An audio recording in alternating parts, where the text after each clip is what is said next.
travel vlog, and for today, we are going to Boracay. So for this video, I'll share with you yung transfer. Kung napanood niyo yung past video ko, ang shinare ko sa inyo is yung DIY transfer. But for today, first time kong mag-book ng transfer via yung mga agency. So I booked this through Klook, and one way lang muna yung binook ko na transfer. Kasi yung pauwi, pag-iisipan ko pa kung magdi-DIY ako or magbubook na lang din ako ng transfer. So, I'll show you kung paano siya. I think for sure, sobrang dali lang. Pagdating doon, parang papakita mo lang sa counter, etc. etc. By the way, I computed yung magagastos nyo, yung fare difference kung magdi-DIY kayo versus magbubook kayo sa mga agency. I'll share that in the latter part of the video. So, hindi lang ako masyadong mag-video. Papakita ko na lang later pag nandun na kami. Finally arrived in Boracay. So, yung airplane, usually dito sila naglaland. Malapit na doon sa airport. Super liit lang ng airport, and papakita ko sa inyo pag lumakad, and then doon nyo kukunin yung baggage and yung counter. Ayan na sila. So super lapit lang, ayan. And then we're going here. Ayan, so this is the arrivals. Ayan, ganito lang kaliit yung airport. But ito yung arrival area. Iba yung pagka-departure. Nandun siya sa other side.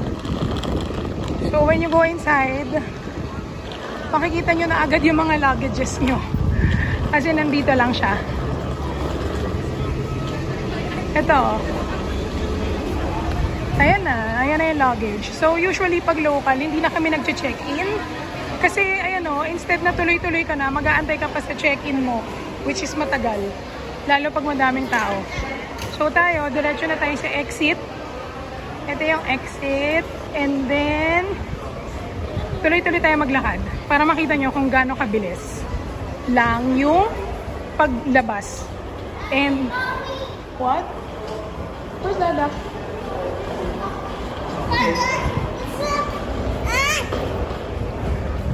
So, ayan. So, when you go out here, ganito lang siya kaliit. As in. And then sabi sa Klook, dun sa binook namin, dun sa window 9 kami, or Island Star Express. So ito na yung exit. So, ayun, nakita nyo, ito yung parking. And when you go here, dito na agad yung mga windows. Nakikita nyo yun sa dulo? Ayan.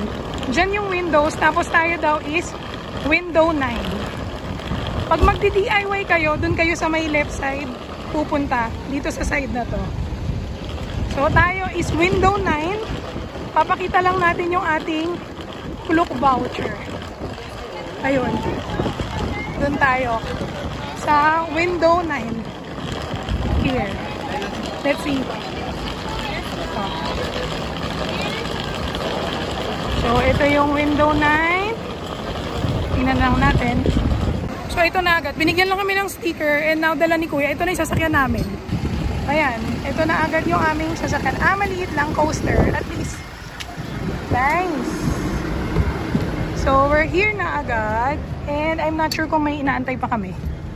Pero, ayan lang. Dito ako para kita ko yung labas. Wow! Nice coaster. Yeah.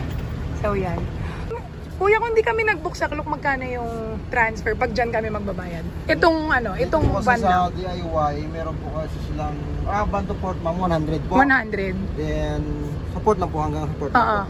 Then, magpipila po kayo doon ng environmental at saka terminal. Yes po. 150 each yun. Yes. Yung environmental at saka terminal. And then yung boat, 50. Cheaper dyan sa labas, tricycle, 75 yung 75. Tapos, dalawa lang sa tricycle. Tama ba? Yes po. Dalawa lang po. Ayun. So, ganun yung gagawin. Yun lang.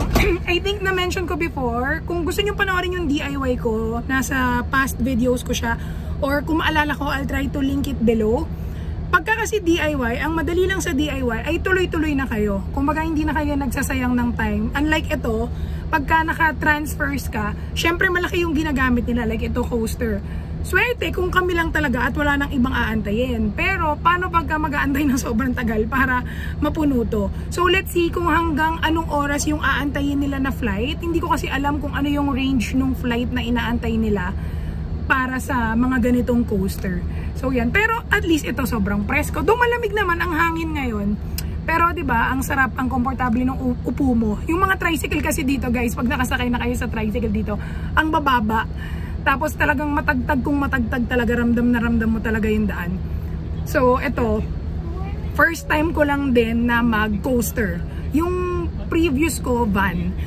Pero ito pa lang yung pangalawang beses ko na ako ay parang transfer na yung nagbuka na tuloy-tuloy na. So, share ko sa inyo later yung experience. Yes, ma'am. Paano nyo po inaano pagka-aalis na or may aantayin pa? Anong ilang oras po yung inaantay nyo? Bali po ma'am sa same flight ma'am. Sila po yung nag-adjust, nag-ano sa mga pasahero kung ilan yung ikakarga nila. Then minsan kasi yung iba nade-delay dun sa loob. So ngayon minsan pinapadepart na lang nila kasi siyempre matagal yung pag-iintay. Yun na lang, tapos susunod na lang na batch service. Okay. Huling lalabas. Okay. Ayun. Narinig nyo, guys. Kasi minsan po kasi yung iba kasi hindi pa nila alam, doon pa sila nakatambay sa loob. Ina-advise naman sila ng mga gwardiya dyan na lalabas tapos mag-approach dito sa counter. Yun nag-delay yung ano nila. Kaya siyempre nakakahiya naman sa bisita na paantayin mo. Tapos yung sasakyan naka-idle na Ayan guys, ito yung sinasabi ko sa inyo. Yan yung mga tricycle pag magdi-DIY kayo. Again, panoorin nyo yung past video ko. Pinakita ko kung paano mag-DIY. So yan. And this is the view going to the port. Wala masyadong makikita dito guys. As in talagang puro road lang. And ito yung sinasabi ko. Pag nakasakay kayo sa coaster, sobrang smooth. Even yung cellphone ko, di ba nakita nyo, nakapag-vlog ako. Pero hindi siya matagtag. Pagka yung tricycle, nung last time, grabe yung tagtag nung aking cellphone.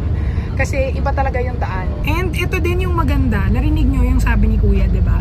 So, okay, parang highly recommended to so far ha, from the first experience na from the airplane going to the port. Itong transfer na to, maganda siya.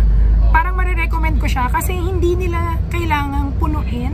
Kasi nga naman, parang yung sabi nga ni Kuya, diba, mag-aantay ng matagal, which is hindi maganda. And kung may kasabay kami under the same flight na nag-book din ito, usually hindi na inaantay kasi nga yung iba parang nag-aantay pa ng baggage or hindi alam kung saan pupunta.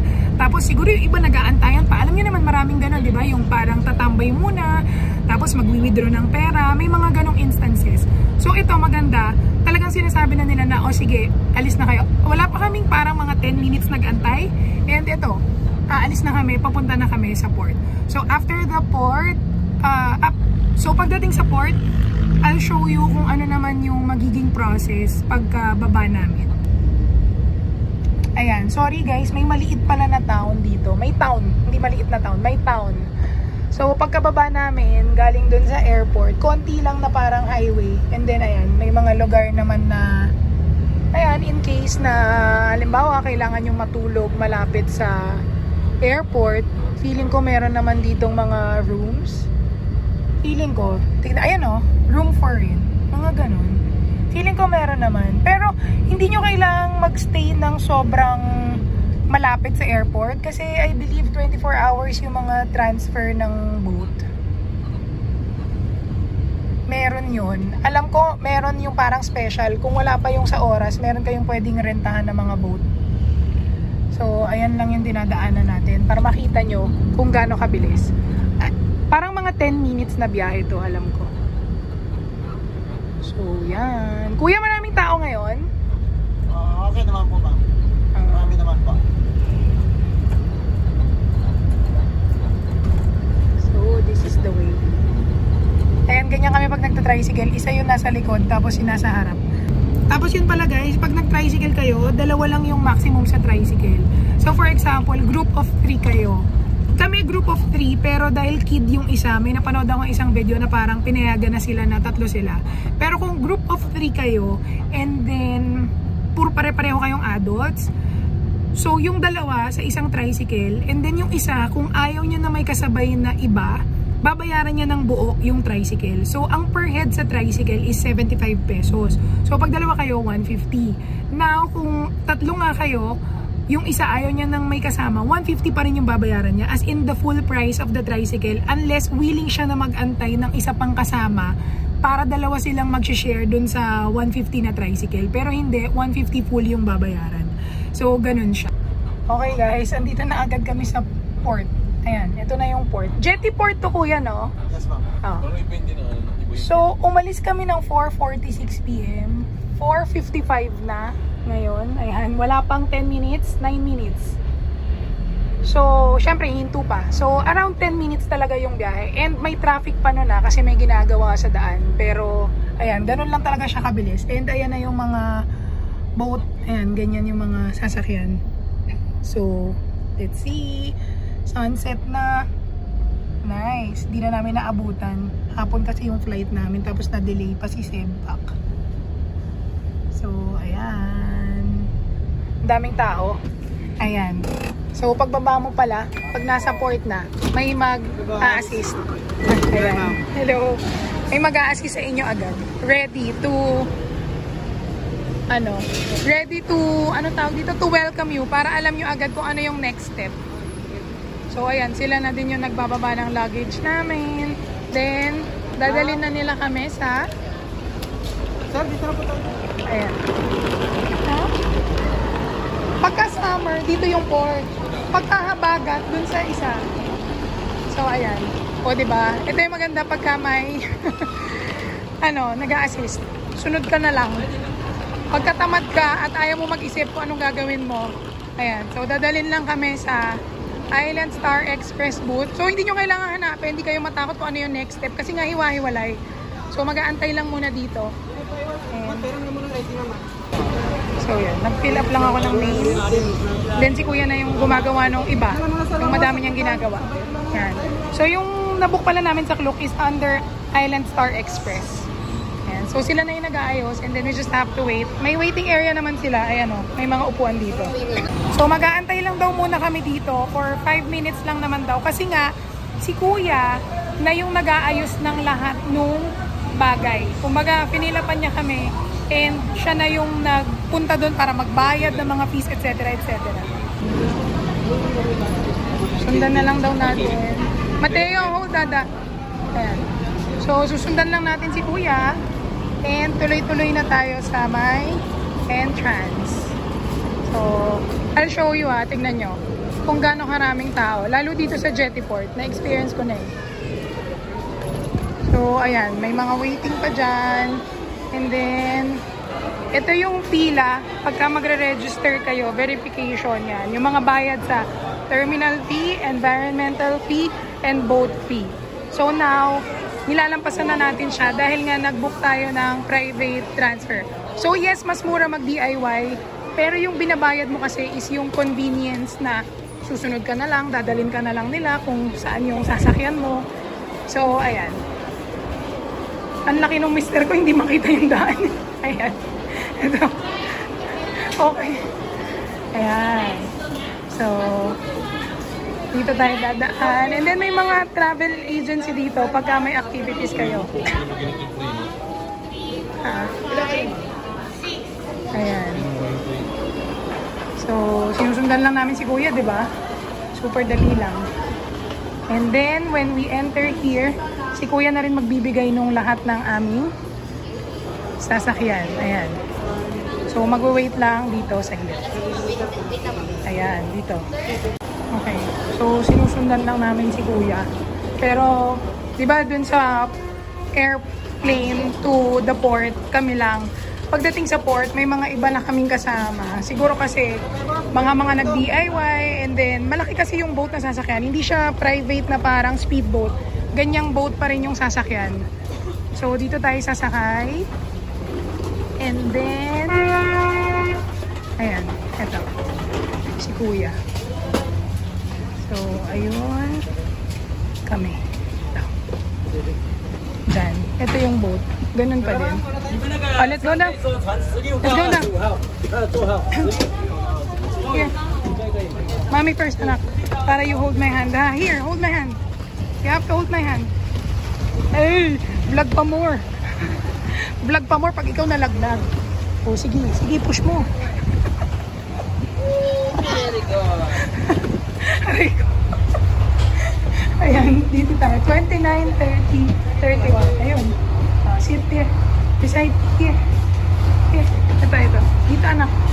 Here. Yan. Dyan. 29. Here.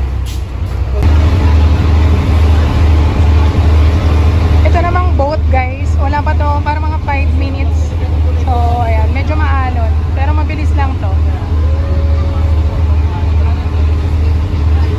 So, malamang, di ba? Obviously, wala tayong makikita sa dagat eh. Pero ayan, mga bangka, ayan.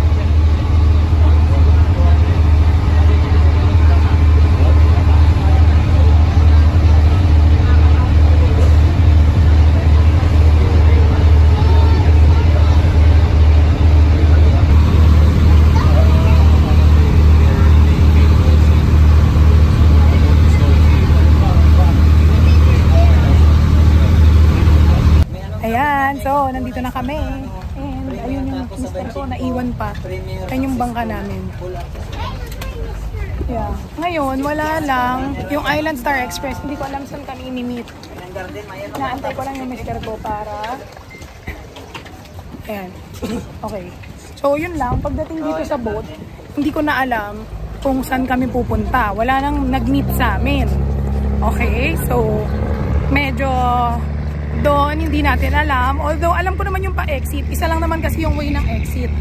So, we just have to see kung pagdating natin doon mismo sa may exit, may sasalubong na sa atin. Kasi, I was expecting na pagbaba mismo ng boat, doon yung sasalubong para alam ko kung saan yung way. But now, let's see. Tingnan natin. And this is the last, ano tawag dito? Transportation going na to directly to the hotel. Nasa Boracay na tayo, pero dun pa rin sa port. So, wala pa tayo mismo dun sa mga Station 1, Station 2, Station 3. Magta-tricycle pa tayo. And that's just another 10 minutes or depende sa layo nung inyong hotel. Pag Station 2, mga 10 minutes lang yun. So, let's see kung sino yung magmi-meet sa atin sa Island Star Express. Tatlo. Ayan. So,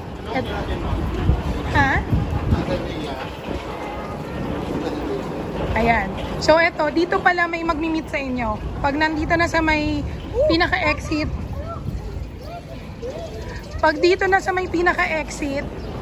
dito may magmi-meet sa inyo para i-direct kayo kung saan kayo sasakay ng, I don't know, van or tricycle. Hindi ko alam. So, ayan, dito. So, tignan natin. Ayan, dito, pipilapan. Tatlo po. Ayun. So, magsasign lang. Okay. Stay muna tayo, ma'am. Okay. So, mag-waiting area daw pa muna dito. Upo muna. While waiting. Hindi ko alam kung paano yung transfer, kung van or trike, but let's see, let's wait. So, tinawag na kami. Medyo nag-antay lang kami ng mga 5 minutes. But, I think we are riding a, I don't know, an L300 van. Okay. So, L3 nga yung sasakyan. L3 ba? Ito. Ito. Dito ba? Ayan, dito daw. So, ang sinasakyan namin ngayon is L300 van. Ayan. So, we are now going to the hotel. Ito mga 10 minutes lang din to. And gusto ko sana ipakita sa inyo yung labas. Ayun pala, malinaw. May reflection lang ng glass. Pero, ganyan yung dinadaanan na. So, dito, may mga hotel na dito, pero medyo malayo pa to. Maganda mag-hotel kayo pag nasa Station 1, yun yung start. Station 3 pala. Station 3 yung pinakadulo. Or Station X. I think Station X. Sobrang dami na kasing station, hindi ko nakabisado. I think Station X, then Station 3. Or Station 3, Station X, Station 2, Station 1. Yeah, may Station 0 nga.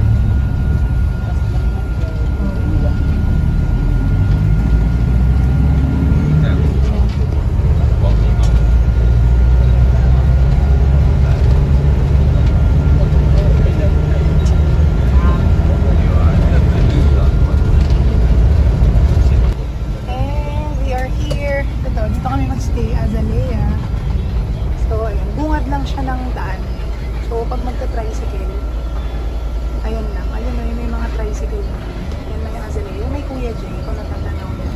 So, dyan lang. And then, a few minutes walk lang sa beach. Mga 5 minutes. So, here. Ayan na. Azalea. Here. So, finally, nakarating na rin kami ng hotel, guys. Actually, kanina pa, nag-dinner na kami, lumabas na kami. And now, we are back at the hotel. Late na nga lang kami nakarating, so hindi na kami makakapag-swim kasi yung swimming pool dito sa hotel is nasa upper floor. Medyo malakas yung hangin, so baka magkasipon pa yung bata. And then sa beach naman, yun, gabi na nga, so wala na rin. So now, sabi ko sa inyo, di ba, i-run through ko sa inyo yung nangyaring ating transfer sa Klook and i-compare ko siya versus pagka kayo ay nag-DIY. So yun na muna yung umpisahan natin, ha. So, ito, bibigay ko muna sa inyo yung cost kung sakaling balak nyong mag-DIY. So, ito yung mga presyo as of March 2025 para makita nyo din kung magkano. Again, we are 3 packs. So, 2 adults and 1 kid.